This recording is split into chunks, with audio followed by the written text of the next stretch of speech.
Pendant que Michael, David et Marco gèrent leur saison des sucres 2025, c'est Jean-Étienne qui anime des entrevues avec les leaders des plus grandes entreprises manufacturières en acériculture. Cette série d'entrevues du podcast La fièvre des sucres vous est présentée grâce au groupe Canatrac qui vous invite à penser Kubota quand vous travaillez dans le bois. Mont-Laurier, Mirabel, Joliette, Québec, Rimouski et Sainte-Agathe. Les invités de cet épisode sont Marika Chabot et Maryse Bernier des équipements d'érablière CDL. Les deux femmes nous parlent des valeurs et de la vision de CDL, ainsi que de la place de la relève dans une industrie qui se préoccupe de plus en plus de l'environnement. De plus, depuis quelques années, c'est toute l'industrie acéricole qui est dans une forte courbe en ce qui concerne l'automatisation des procédés de production de sirop d'érable. Ces changements obligent beaucoup d'adaptations et la venue d'une nouvelle génération de Chabot au sein de l'entreprise familiale semble être une bonne réponse à ce besoin d'innovation, une valeur qui a toujours porté l'entreprise depuis sa fondation. Cet épisode de La fièvre des sucres vous est présenté grâce à la collaboration de Click2Go Elite, qui vous offre une solution pratique et sécuritaire pour toujours avoir vos outils à portée de main en forêt. Ainsi que Québécois et sa gamme unique d'alcool 100% à base d'érable et fait entièrement de vrais ingrédients québécois. Et les entreprises forestières Serge Bureau, qui offrent des services de récolte forestière, de planification et de prescription pour vos travaux d'aménagement acérico-forestier. Bonne écoute de ce 10e épisode du podcast La fièvre des sucres.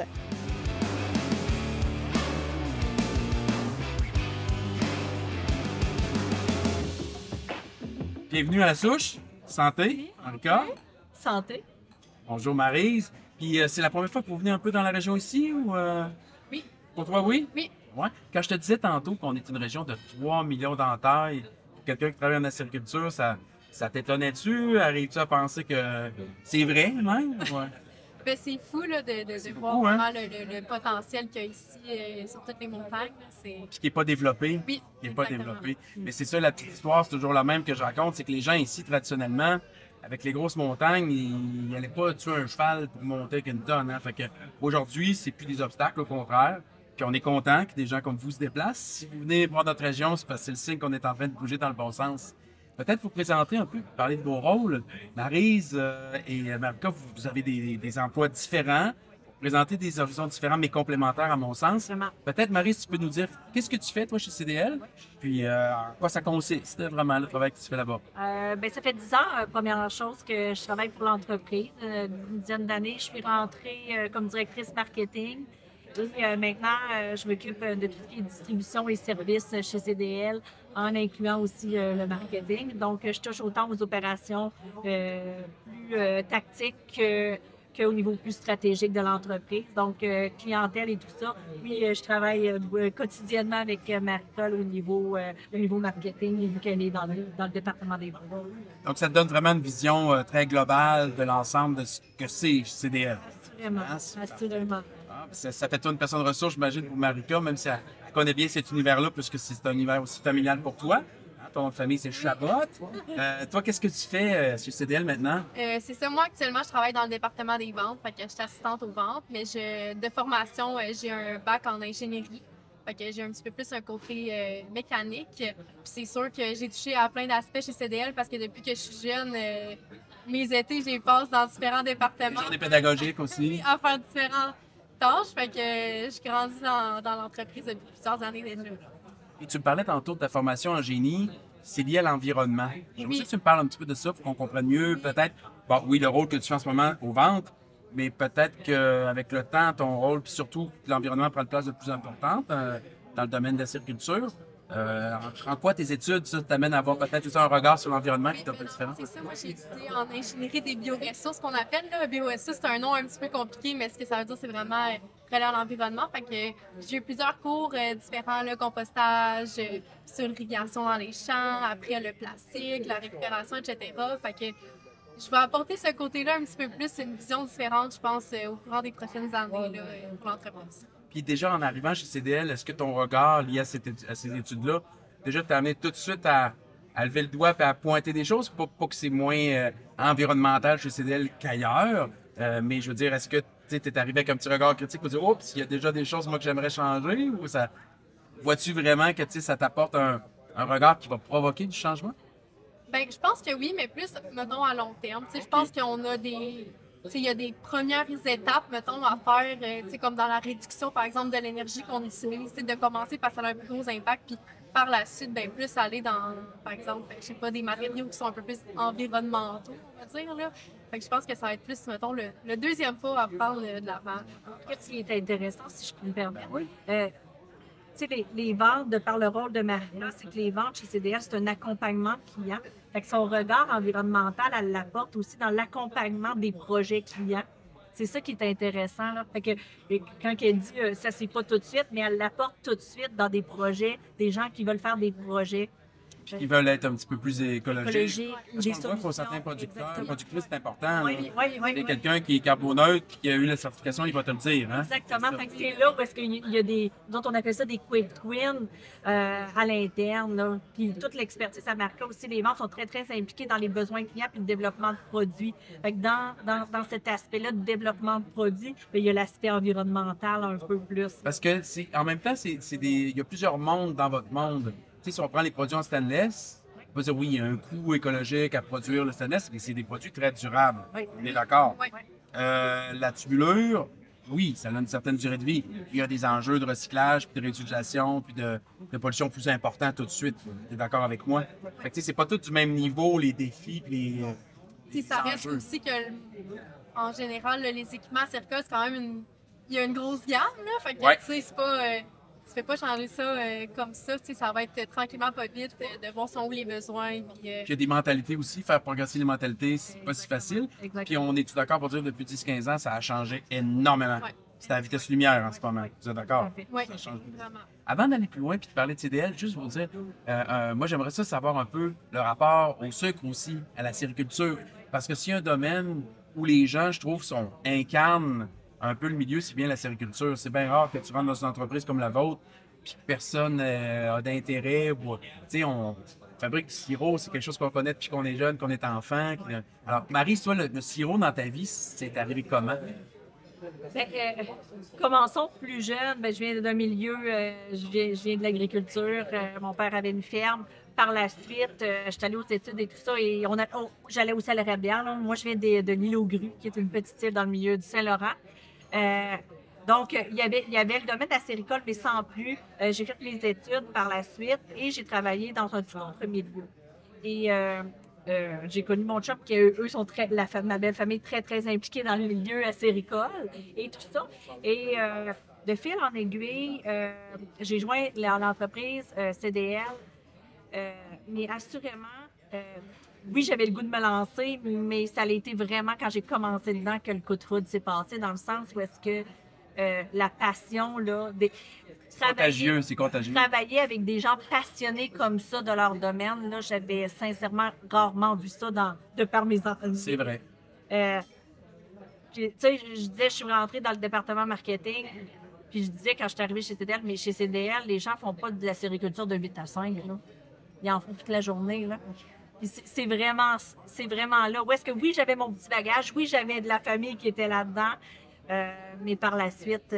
c'est au sein de l'entreprise que ça s'est c'est aussi développé. que ça s'est développé, puis que, bien sûr, on a acheté notre érablière aussi et tout ça, là. Mais, tu sais, c'est vraiment au sein de l'entreprise, puis c'est vraiment au sein des gens aussi, de par leur passion, là. Tu sais, on est autour d'une table, puis ça parle de la sériculture, là, tu sais, ça s'enflamme, on va se Mais dire. on va se dire, moi je connais un des cofondateurs, qui est Jean-Marie Chabot, ton grand-papa. Oui. C'est sûr que c'est une personne exceptionnelle. Tu sais, je veux dire, il y a une Oui. passion pour Oui. le sucre qui est quand même débordante. Puis, tu sais, j'avais des entretiens avec certains de ses fils qui me disaient, on s'est dit qu'avec le temps, tu sais, il allait se calmer un peu, mais non, il est C'est de toujours en pire feu. en pire. Ben moi, j'ai eu la chance de parler avec lui du potentiel de circule de notre région ici.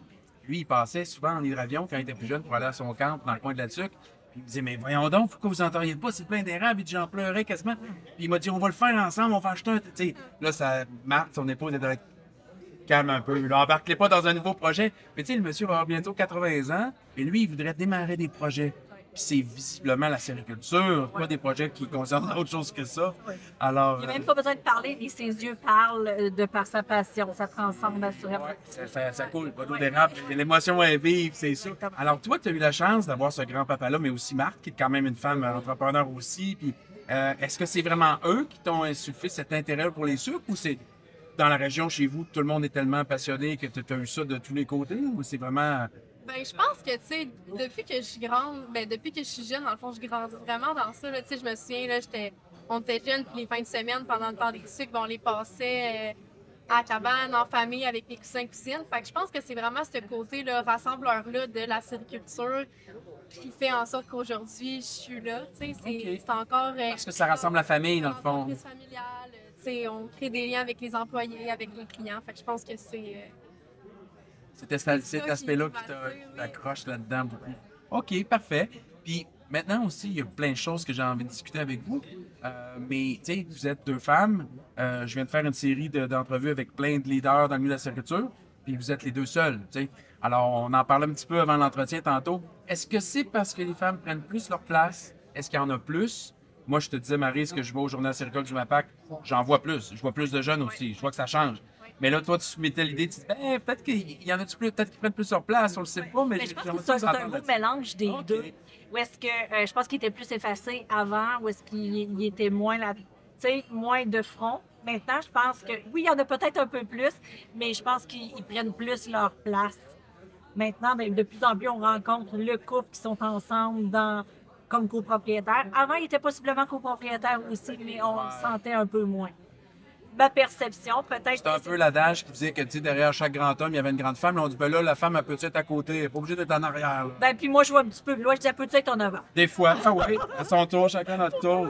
Pourquoi pas? Pourquoi on le voit? Il y a des femmes qui dirigent vraiment des entreprises de séricole. Ben oui. Chose qu'on voyait peu ou même peut-être pas. Ouais. Toi, c'est quoi ton sentiment d'être une jeune femme dans ce milieu-là? Tu as le sentiment d'être dans un milieu de monsieur encore un peu? Ou comment tu vois ça? Encore un peu, mais je vois ça quand même tu sais, évoluer. Puis tu sais, je pense aussi que tu sais, tranquillement, pas vite, justement, on voit beaucoup plus de femmes, comme on parlait là, dans les journées MAPAC. Tu sais, je parle de plus en plus avec des femmes, mettons, au travail pour les ventes, etc. Fait que c'est le fun à voir aussi. OK.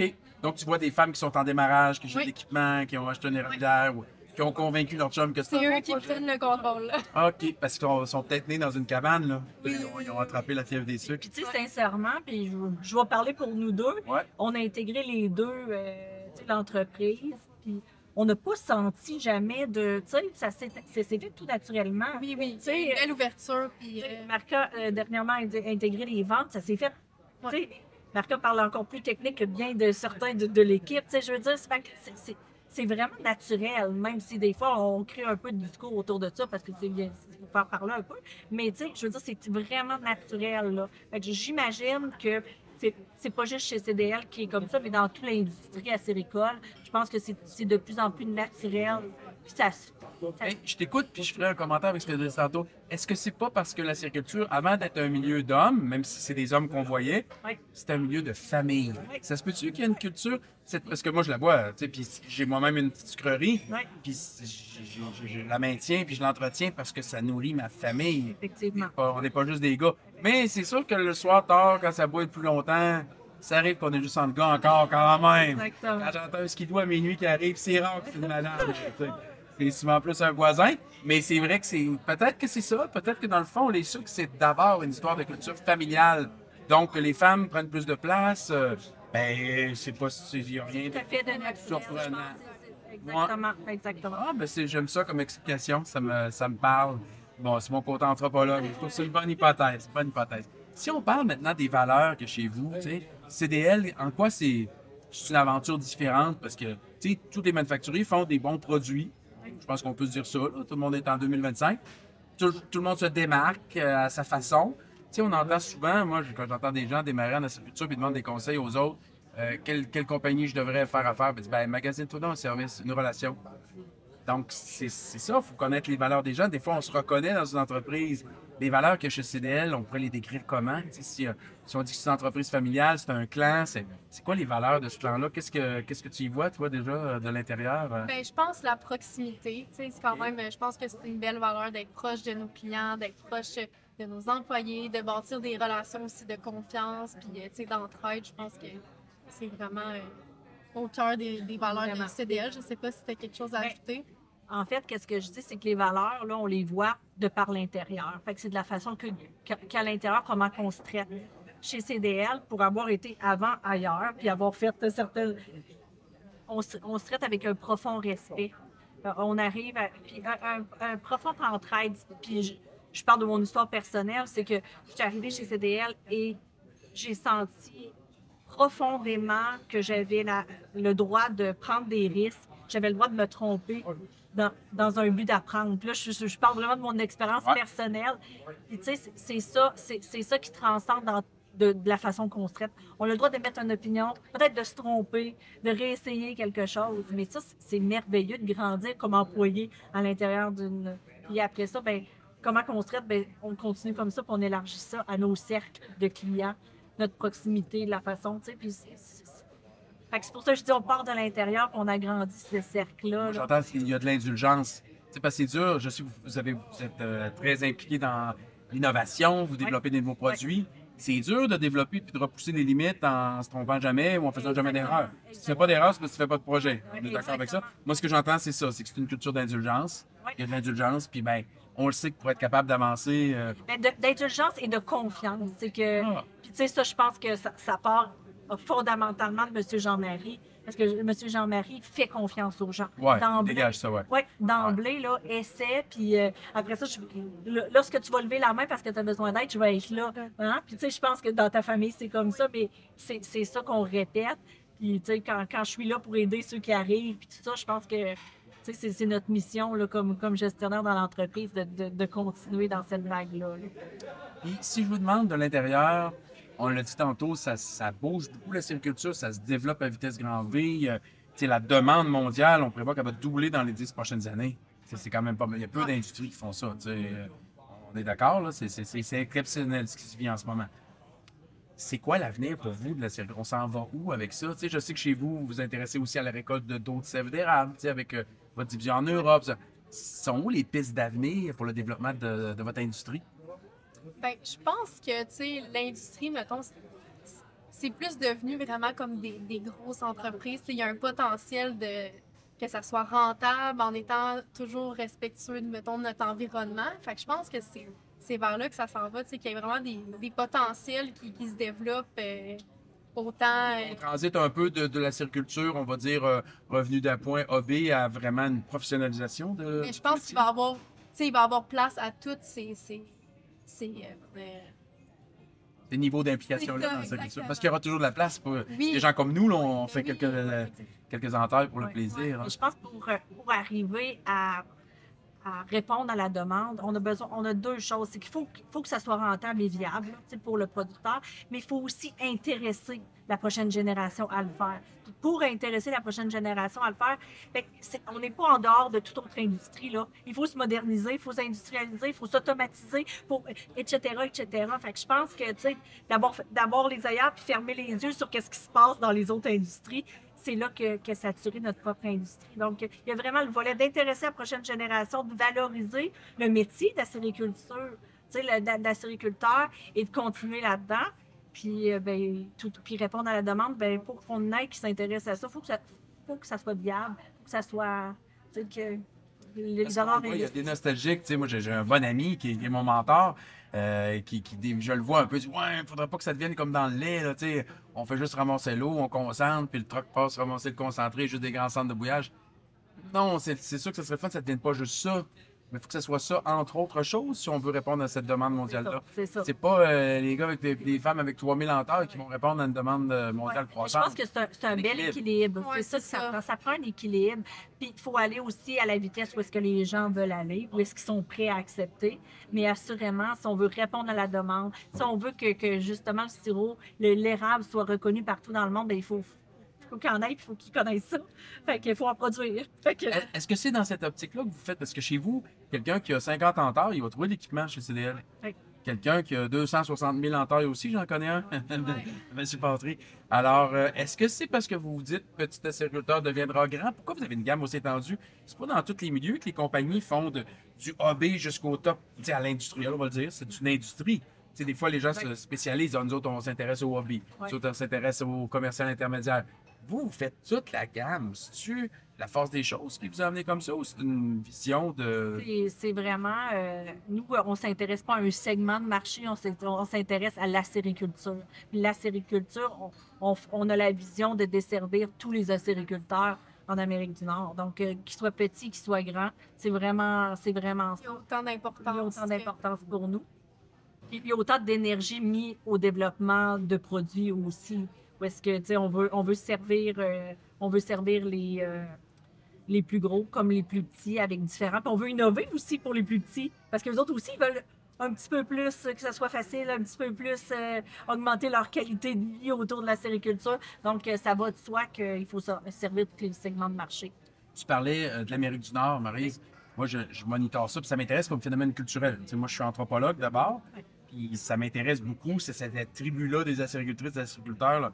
J'ai découvert que c'est beaucoup plus grand que je pensais. Il y a beaucoup plus d'États aux États-Unis qui en font.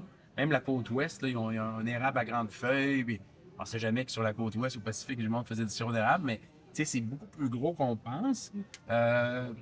Pourriez-vous me donner un aperçu un peu de ce qui se passe aux États-Unis? Des fois, on a l'impression que c'est peut-être même des descendants de francophones, beaucoup dans le nord-est qui font du sirop. J'aimerais ça que vous me fassiez un petit portrait. C'est qui vos clients aux États-Unis? Puis qu'est-ce qui change là-bas un peu? Ça se présente comment, la sériculture aux États-Unis? Est-ce qu'on voit une différence en soi entre la clientèle? Il n'y a pas de Un sentiment que c'est similaire? C'est très similaire. Il y a la même gamme d'acériculteurs, des plus petits qui font ça. Il y a des modes semaine, différentes. Là, il y en a qui préfèrent, mais on a ça par région aussi au Québec. Là, fait que on ne sent pas de différence, outre certaines modes, certains accès à la technologie. Pas à la technologie, mais à l'électricité qui est un peu différente d'ici, par exemple, là, l'accès. Mais outre ça, en tout cas... Avez-vous le sentiment qu'il y a une effervescence, un boom? Parce que si on l'a vu, entre autres avec la COVID, il y a beaucoup de familles qui se sont dit, bon, ben, on a notre hobby, ça va devenir faire des sucres un peu au lieu d'aller en voyage. Il y en a beaucoup qui se sont mis à la sériculture. Puis il y a un petit retour à la terre. Ouais. Est-ce qu'il y a le même phénomène là-bas aussi? Ou Bien, sensiblement, je pense que les tendances, je vois pas de tendance. Okay. Vous n'avez pas une approche différente pour faire des affaires aux États-Unis qu'au Canada? Non, on a le même modèle. Okay. Vraiment, tout ce qui est corporatif s'applique aussi tant en Ontario, au Nouveau-Brunswick. OK. OK. Fait que ça transcende un peu les cultures locales. Oui. Les gens, tout à coup, ce sont des acériculteurs avant d'être des Ontariens ou des États-Unis. Vraiment, qu'est-ce que je vois, c'est vraiment le choix de produits qui préfèrent certains produits à d'autres qu'on offre dans notre gamme au complet. Il y a des préférences. Une question d'habitude. C'est ça, exactement. Une question d'habitude. Oui. OK. Puis, si on parle un peu de ce que vous aimeriez voir se développer, parce que, on voit où ça s'en va, l'industrie en général, mais on est tous porteurs, porteuses d'ambitions individuelles. Oui. Toi aussi, tu es d'une autre génération. Si je vous donne une baguette magique, puis je dis la sériculture, ça pourrait aller vers là, puis CDL pourrait développer des choses dans cet esprit-là. Est-ce qu'il y a des rêves que vous cultivez, que vous aimeriez me partager un peu, des visions d'avenir ou des projets?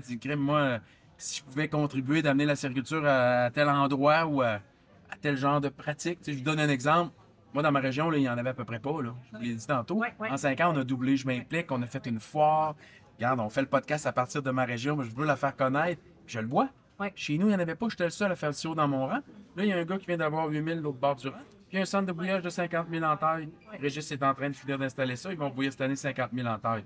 C'est pas banal. Moi, j'ai le sentiment de faire ma part. C'est tout le monde qui ont ri quand je leur ai dit qu'on pourrait faire du sirop. Aujourd'hui, ils sont en business. Je les ai tannés, puis je suis passé d'un tannant à convaincant. Mais vous autres, en avez-vous des petits rêves comme ça?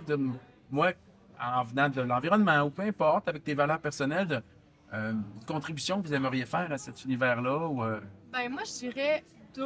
La première, ça serait de continuer à faire connaître la sériculture par tout le monde, puis d'un peu que ces valeurs familiales-là ils soient partagées. Là, même à nos plus jeunes, dans les écoles, il y en a plusieurs. Je pense qu'il y a des enfants qui ne savent même pas encore nécessairement c'est quoi la sériculture. Fait que peut-être aller un petit peu plus le côté éducation, puis qu'ils disent hey, papa, est-ce qu'on entaille l'érable qu'on a sur notre terrain?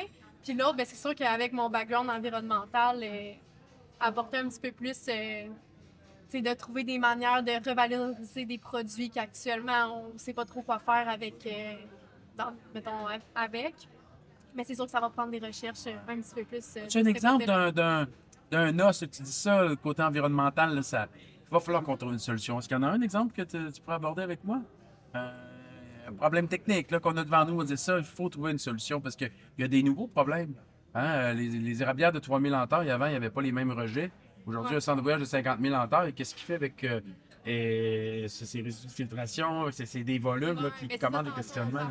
La roche, j'ai un ami qui, par exemple, qui travaille un peu dans la biométhanisation, puis je sais que ça pourrait potentiellement être utilisé. Fait que, c'est des choses comme ça qui pourraient être intéressantes. Là, la valorisation du filtrat, outre que pour laver. Là, on s'en sert beaucoup en lavage. Oui. Mais il y a un grand potentiel. C'est de l'eau qu'on rejette. C'est de l'eau végétale. Qu'on pourrait utiliser à... Puis on en a 2 fois plus de volume, là, 4 fois, 5 fois. On a beaucoup plus de filtrats. Ça pourrait devenir un produit qu'on pourrait commercialiser, peut-être? Fait que ça, c'est sûr que là, je vole mon punch de qu'est-ce que j'aimerais, mais effectivement, c'est que tout ce qui est jeté pourrait être récupéré. On jette cette belle ressource-là dans une érablière. Est-ce qu'on serait capable de redonner ces dollars-là à la sériculteur? Puis en redonnant ces dollars-là à la sériculteur, ben moi, mon autre objectif serait atteint. Ça serait de tous ceux qui ont peut-être la difficulté à partir leur projet, là, que c'est on parle de financement plus difficile. Oui, c'est le nerf de la guerre. Est-ce qu'avec ça leur donnerait... Un deuxième source de revenus. Avoir encore plus de gens qui ont la passion, mais qui ont des fois, c'est limite un peu la rentabilité. On s'entend, c'est comme dans tout, là, plus que les années passent, plus que les investissements sont majeurs pour avoir accès aux terres, accès à tout ça. Oui. Donc, ceux qui veulent partir de rien, bien, c'est encore plus difficile, mais si on vient à valoriser l'ensemble de tout ce qu'on récolte dans une érablière, est-ce que ça pourrait inciter les gens, encore là, dans un défi de rentabilité là, pour le producteur? Moi, ça résonne ce que tu dis là, Marie, c'est parce que moi, je m'intéresse beaucoup à des petites activités de ferme familiale, là, de subsistance chez nous. On fait un peu d'élevage, des calmars. J'ai fréquenté beaucoup de professionnels, des fois pour apprendre à faire la boucherie, puis je me suis fait des bons amis, des mentors. Puis un maître boucher de l'époque chez Steinberg, qui aujourd'hui est à la retraite, lui, il a une compagnie de saumon fumé aujourd'hui.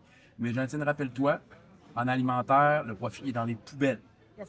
Je sais qu'est-ce que tu veux dire par là? Il dit, on jette nos profits tout le temps. Il dit, moi, je fais du saumon fumé, là, puis j'ai un gars à temps plein, il fait juste gratter mes pots. Il gratte les pots, il fait de la mousse. C'est avec ça que je paye mes vacances. Mon profit, c'est le grattage. On gratte les pots, on transforme ça. Il dit, rappelle-toi de ça. Tu veux rationaliser tes finances là, dans une entreprise alimentaire parce que tu jettes trop de vidange. Tu jettes trop d'affaires. Puis là, c'est exactement ça que tu nous dis. Ce filtre-là, on ne sait plus quoi en faire. Non, puis dans le fond, dans le domaine de la distillerie, ils cherchent de l'eau comme ça. Il y a des équipements qui commandent. Je pense que les gens qui ont des enjeux d'appeler du sommeil utilisent de l'eau distillée. Fait qu'effectivement, peut-être qu'il y a un travail à faire pour valoriser quelque chose qu'on jette. Plus d'argent dans cette industrie-là va faire aussi qu'il va atteindre l'autre objectif, c'est de valoriser l'érable à travers le monde. Fait qu'on va injecter plus d'argent, va faire que ça va se faire plus connaître, sûrement. En terminant, est-ce qu'il y a des choses qu'on n'a pas abordées que vous aimeriez partager? Des fois, on voit un peu les perceptions sur la sériculture. Si on pourrait changer cette mentalité-là, ben, on a un peu l'occasion. Il y a quand même pas mal de monde qui vont vous écouter au podcast. Qu'est-ce que vous auriez peut-être à partager à monsieur, madame, tout le monde qui ne connaît pas trop ça? Des fois même, on a des visions négatives. Là. Vous abusez des arbres, vous percez des arbres. On protège surtout la biodiversité. Là. On sait aujourd'hui, avec tout le débat sur les terres publiques, vous avez vu la mobilisation qu'il y a sur la Rive-Sud là, depuis quelques jours. Nous, on conserve l'écosystème. On ne le coupe pas à blanc. Là. Alors, est-ce qu'il n'y a pas des messages comme ça ou des valeurs que vous trouveriez intéressantes à partager? Peut-être... Bien, je pense que c'est de s'informer. Tous ceux et celles qui pensent qu'ils pourraient aimer la sériculture ou le domaine ou l'industrie, qui pensent à venir nous voir pour s'informer à quel point on est des gens de cœur, on est des gens passionnés, assurément. Puis on est là pour les aider aussi à commencer, puis pas de se lancer, mettons, dans l'inconnu. On peut bien les accompagner là-dedans, je pense. Est-ce que ce serait une belle suggestion si je me permettais d'inviter les gens qui sont curieuses, qui disent « la sériculture, pourquoi pas? » de se déplacer puis d'aller aux portes ouvertes que vous faites à la fin de mai. Parce que moi, je vais vous le dire franchement, là, c'était un événement clé dans ma vie de me déplacer. J'en ai fait plein. Mais les portes ouvertes que vous faites chez CDL, c'est quand même quelque chose. Je veux dire, vous compétitionnez quasiment à Beauce Carnaval. C'est gros votre affaire. C'est gros. Puis, moi, à l'époque, je construisais une cabane à sucre un peu dans le but de faire un projet pour mon papa qui, lui c'est ça, il y a des limitations. Puis c'était un gars de projet, mais là, il en fait moins. Puis j'ai dit, on va faire une cabane à sucre pour ton 70e. Mais pendant 5 ans, on a visité plein de places. Puis ça te faisait un prétexte pour savoir. Mais la journée qu'on est débarqué là, Tu sais, on rentre là, on se fait visser une calotte sur la tête, un hot dog dans chaque main. Tu sais, tu vas acheter un auto, puis c'est à peine s'il t'offre un café. Je dis, ben, on est donc bien traités comme des rois. Puis moi, j'avais été fessé, sérieusement, par l'envergure. Tu sais, il y avait, je sais pas s'il y a encore ça, mais il y avait un évaporateur à cette époque-là. Il y avait un corroyeur qui mettait du bois dans une chargeuse qui rentrait par l'arrière du feu. Le gars était quasiment dans une nacelle pour rentrer. Il rentrait une corde de bois dans une shot, le bois pognait en feu avant de rentrer. Je dis, mais c'est tombé malade, tombé gros, tombé hot. Mais tu sais, en faisant l'invitation, c'est quelque chose qui vous plaît, ça, parce que je ne veux pas vous envoyer du monde qui vont vous déranger, mais tu te dis, peut-être que je pourrais investir là-dedans. Ça vaut-tu la peine d'aller aux portes ouvertes? Ça vaut plus la peine. C'est un événement, là, sincèrement, comme j'ai expliqué au début, j'ai commencé au marketing. C'était un de mes premiers projets que j'ai commencé chez CDL. Mais c'est le projet de l'entreprise au complet. C'est toute l'entreprise, tous les secteurs. Travail d'équipe. C'est une fête, hein? C'est une fête. On se le dit entre nous, on veut être le plus gros événement acéricole au monde parce qu'on veut redonner, on veut faire connaître, on veut faire voir, on veut, tu sais, tout le monde y travaille, tout le monde chez CDL, peu importe son poste, travaille à faire que cet événement-là un succès. Puis je pense que c'est ça qui fait que c'est un succès. C'est pas l'événement de vente ou l'événement de... C'est un bel événement familial puis d'échange autant entre clients que entre nous, l'équipe, on travaille d'équipe. Si vous avez des musiciens sur place, moi je vois une petite famille là, qui dit ouais, mais puis tu essaies de convaincre ta blonde ou ton chum d'aller là, mais il y en a pour tous les coups. Tu as un enfant qui tripe techno, il va être comblé, là, il va avoir vu les plus belles machines qu'il a vues dans sa semaine.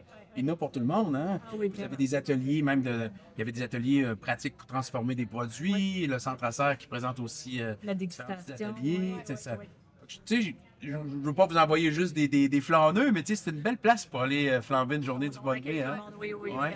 Puis qui sait peut-être s'intéresser puis s'impliquer en activité. Exactement, se lancer dans le prochain projet à Saint-Nicole. Ben, merci beaucoup, Maryse. Merci, Marika. Merci Je suis beaucoup. content de t'avoir reçu. Merci. J'espère Merci. que vous allez revenir dans notre région. Puis Oui. peut-être parce que vous allez servir des nouveaux clients, Yep. mais aussi peut-être pour découvrir notre région, aussi venir voir si notre sirop a un goût particulier. Peut-être. Qui sait? Merci beaucoup. Merci.